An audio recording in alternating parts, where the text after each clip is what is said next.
in Arlington right now, ready to play some baseball. And Steve Busby, longtime voice of the Rangers, although he was a heck of a pitcher with the Royals back in my childhood. I had your baseball card, Steve Busby. I'll tell you that right now. But, boy, this Rangers team has quietly made themselves the number one seed. And I thought 2 weeks ago the Red Sox were surging. I know the Indians had some injury issues, and it's kind of strange that they've become the 2 seed in all this. But the Rangers, the more I talk to people around baseball, they're clearly the team to beat in this side of the tournament, right? Well, they put together a very good ball club, and it's been consistently good since the trade deadline. As a matter of fact, it happened when the Rangers were in Baltimore playing the Orioles the first week of August. Adding Lucroy, adding Beltran, and eventually adding Carlos Gomez has made a huge difference in the Ranger lineup. It's a deep lineup, and they've been playing consistently well offensively and as well as defensively. And it looks like now that the pitching is semi back in order for the Texas club. Well, the Lucroy thing, I mean, everybody's looking for a starter. Everybody's looking for an impact player. Certainly he was a guy out there on the market that everybody knew was going to be traded. Not everybody had that need. Tell me how that has worked out. I mean, you're a pitcher. You know how this, you start changing signs, changing catchers, changing, the way things are done, even in bringing in someone else with another strategy. This was a successful operation before he got there, though, right? Yeah, it was. They were a little bit lacking in certain areas, and they made no secret of it. They wanted to go out and get another starting pitcher, and they felt that the price that was being asked for Chris Sale and people like that was a little bit rich for their blood. So they did the second best thing, and that was go out and get a catcher, and Jonathan Lucroy was obviously the best available. But he's made a huge difference on the pitching staff. It's been like upgrading, if you will, your starting rotation and your bullpen, because of the guy that's managing the game behind the plate. He's worked well with all the starting pitchers. He's gotten more out of pitchers like Martin Perez and Yu Darvish, for that matter, than they were getting out of themselves before he came to the ball club. So that's been an upgrade from the pitching standpoint. And what he has done behind the plate is just play as solid a defense as you can possibly play at the catching position. And he's had some huge base hits. He's had like 12 home runs for the Rangers in the short period of time. They've all been game winners, it seems like. So, he's done a marvelous job for the Rangers. This thing's pretty thick. Steve Busby joining us here, longtime voice, 34 seasons now doing the Rangers, and still looking to get that parade through the streets of Arlington and Dallas and Fort Worth down there, and hoping to get down there this weekend as well.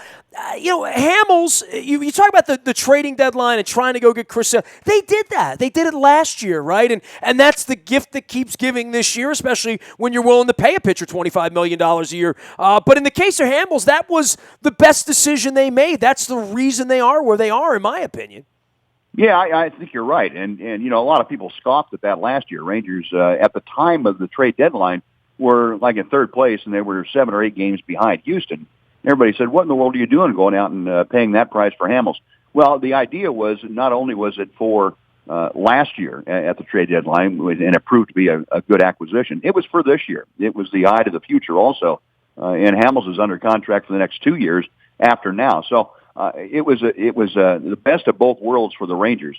And now that Yu Darvish has come back from Tommy John surgery, you have 2 guys at the top of the rotation that could be at the top of anybody's rotation. So it's been a great run for the last year and 2 months for the front office. Where is Darvish at this point? Because I know it was sort of sputtering the first time on the comeback, and I always looked at him as special, right? I mean, 2, 3, 4 years ago, he might have been one of the 3 last guys on earth I'd want to see the Orioles have to face, maybe not fully there, but certainly in the right direction, right?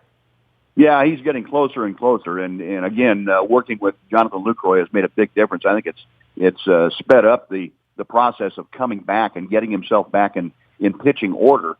Physically, he's been fine. There have been no issues since he came back off the disabled list with a little bit of shoulder discomfort. But he has been tremendous. He's gotten himself to the point now where he's not throwing 110 pitches in 5 innings to get his 9 strikeouts. He's down now to a manageable 15, 16 pitches per inning. And a lot of that's because of Lucroy. He's made him simplify his approach, throwing more fastballs most nights. So it's been a great marriage between he and Jonathan Lucroy.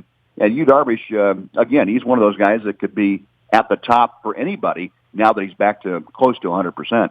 Steve, it's all different game here in October, right? I mean, regular season, you want 5 starters. I mean, hell, Buck was going with 6 starters most of September, even though he scoffed at it and getting the extra rest for these guys. But once you get down to this nitty-gritty here, it's really about 3, right? 3 in short rest and the ability to get them back and the ability to keep the pitch counts in order. And then it's about that bullpen and having that 6th, 7th, 8th inning be innings that you win if you're pitching.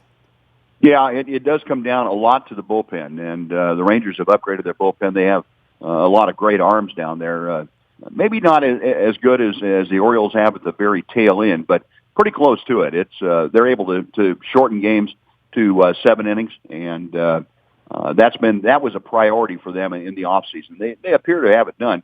The pitching staff, you need to have a guy in the swing position, in the 4-starter or a long man that can go for you. And just depending on how the first 3 games go, he may start the 4th game, and you may be able to get by with that, or he may be used earlier as a long man. So, and I think that's the situation the Rangers are in. They view Martin Perez as that kind of a guy. So it'll be interesting to see how that plays out.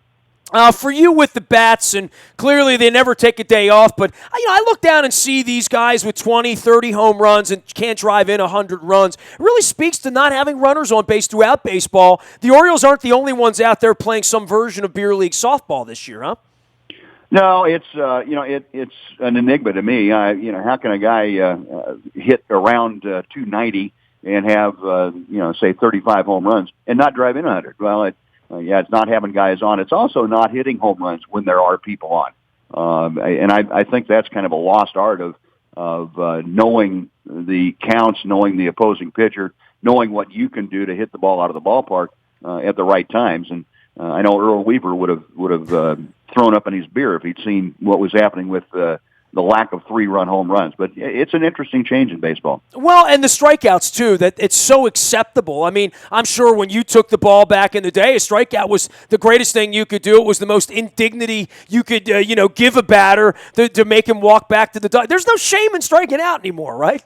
No, guys don't change their approach anymore. It used to be that you get 2 strikes, and people did not want to strike out. That was primary in their approach. And my old man would say shorten up the stroke, right? I mean, right? Yeah, two strikes. They exactly. adjust, but there's no adjustment, right? Shorten it up, make contact, and that's not the case anymore. But it's that's the way the game has changed. They hit the ball out of the ballpark more efficiently now than they ever did too. Well, and I say the ball flying out in Texas, that's not normal to have this sort of load of 8 guys in the lineup with double digits and most of them over 20 home runs. I mean, this is a team that has hit their way there more than pitched their way there. Yeah, and the ballpark has changed too. It's no longer a launch pad. They made a change about 5 years ago now, fixing the restaurant situation. That they built a restaurant right behind home plate that limited the airflow, and you get that jet stream going out to right field. Well, they fixed that. They opened up the area behind home plate. Now it plays more fair now. But when the Rangers added Lucroy and Beltran to the middle of the order, that added 20 home run guys, 20 plus home run guys. And it really made it a strong lineup, 1 through 8. Steve Busby has spent his life in baseball, first as a pitcher in the 70s with the Kansas City Royals, now the longtime voice of the Texas Rangers, and, of course, the Rangers playing the role of the 1 seed. Meanwhile, in Cleveland, the events change, and Boston's got to get on the plane and go on the road here. Certainly the Red Sox did not have the greatest finish to all of this, but are as dangerous as any team, certainly in a short series. Cleveland a little banged up. What do you expect on the other side of this bracket, Steve? Well, I'm going to be interested to see if Cleveland can survive the pitching maladies that have hit them. The injuries to their starting staff have been critical. They have a very deep starting staff. They probably have the best starting staff in all of baseball. To lose a couple of those guys and lose them before the playoffs start, it'll be an interesting challenge for them to face. Boston typically has had trouble going on the road and playing well, so that's not exactly in their wheelhouse to have to go play in Cleveland the first 2 ball games. It's going to be a cutthroat series. I think those 2 teams are scratching and fighting for their lives right now. You guys getting a new ballpark down there? I mean, I've been reading a little bit about that, and I remember I was in Texas the weekend the thing opened. The Palmero come home and all that stuff that was going on at the ballpark. Feels like yesterday, but it was 23 years ago, right? Yeah, right. They're talking about. They're going to have a vote in November about a referendum to increase the sales tax or turn over the sales tax from the Cowboys Stadium to a new ballpark. If that's approved, they're going to go ahead and go with it and start construction on it probably next year. And they're looking to have it open by 2020. Steve, you expect to win the World Series this year? The Texas Rangers expect to get a ring, and I know it's been long anticipated. Hey, man, I go back to reading Seasons in Hell with Mike Shropshire 20 years ago. I love the old history of the Texas Rangers, and I love the Hall of Fame there at the stadium out in right center field when I did my tour last year, and the Ryan statue. I mean, there's a lot of things going on there, but there's no ring. You know, when you're the 1 seed, you still expect to be playing baseball 3 weeks from now, right? Well, I think that's the idea, and I think this team is probably as good a team as they have had since I've been down here. They can do everything they need to do to win, and they play with a little more of an edge now, I think, and that's going to be the thing that carries them through this postseason. Whether they have the good fortune to get to the World Series, not sure, but they're certainly going to give it a good run. Well, the GM's a genius, at least for this offseason, right? I mean, putting this year together, this is a real tribute to the organization and how this thing was constructed. Yeah, he's made some tremendous advances in how the ball club was set up. Again, fixing the bullpen and going out then at the trade deadline and addressing the shortcomings the way he did. They've all worked out. And spending money. They spend money. They're not allergic to Beltran at the trading deadline or let's go give Cole Hamels $100 million the next couple years. They haven't been afraid of that down there.